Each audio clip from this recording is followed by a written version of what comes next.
Potential MBA students may be doing the math. They're questioning whether the degree is really worth the money. And news that there was a 12% drop in applications to the Wharton School of Business raised quite a few eyebrows. So are business schools staying up with a shift of interest to tech and entrepreneurship? Well, with us is Anna Ivy. She's of the Ivy Consulting Group, a former Dean of Admissions at the University of Chicago Law School, and President of the Association of International Graduate Admissions Consultants. Anna, welcome. Thank you. When I think about the way Wall Street hires, it's all about hiring MBA students. You've got to be going to one of those top 5 schools in order to get the internship and ultimately get the full-time job. So are we seeing less applicants because nobody wants to go to Wall Street?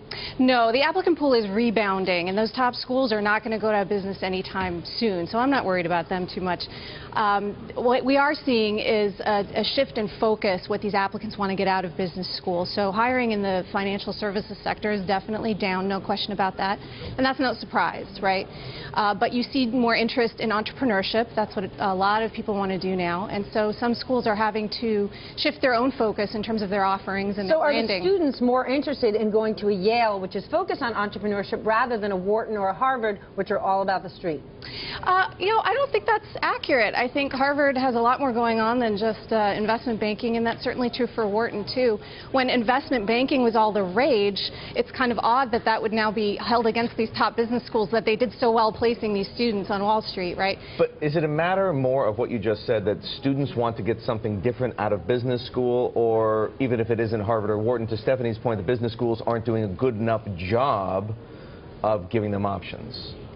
You know, some schools have always been really famous for entrepreneurship, which is what so many students want to do now. Stanford. So Stanford isn't that the obvious case. Harvard Business School was a little bit late to that party, but wow, are they catching up.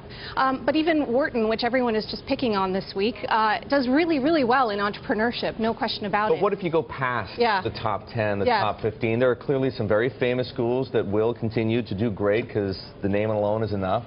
What about the rest?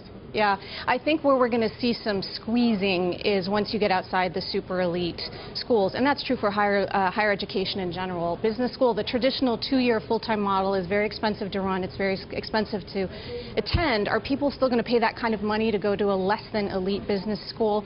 Not clear to me, and I think the less than elite schools are going to be the ones that feel that squeeze as higher ed changes and more gets delivered digitally and at lower cost.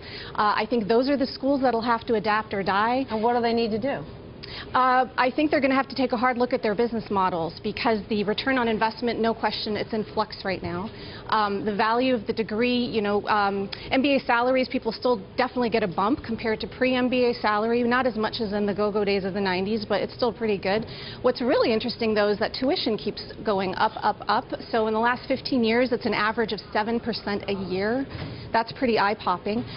So if applicants are mindful of the return on investment, rightly so, they should be paying attention to. How about the employers? Do the employers care so much to see those 3 letters after somebody's name, or are they more interested in, say, prospecting for engineers or computer science grads or math grads or, heaven forbid, social sciences grad? Oh, poor social sciences grads. I'm one of them. Me too. Yeah. Look, you know, STEM people, I think, are not going to be hurting. I'm not worried so much about people coming out of science, tech, and engineering. That world is looking good for them. I think if you're going to invest in a graduate degree and you're looking at business school, sure, it matters where you come out of. That's the world we live in. And there's a reason that Stanford and HBS and Wharton do not have to worry about a big drop in demand. But the other I think they're schools having do, because students, like, they're not getting, I take it, right, that it really comes down to not getting your money's worth. I think that's a really legitimate concern, and the last thing that should be happening is that people go off to graduate school and that it's a financially ruinous decision for them, and that's a risk. Well, many people go to grad school just to get great job opportunities. Do the less than elite schools have those great relationships with big corporates that the big time schools do? That's their job, right? And people go to business school for a number of reasons. You go to join a powerful network, you go because the right employers are there. So yes, if the network is important to you and the roster of employers is important to you, of course.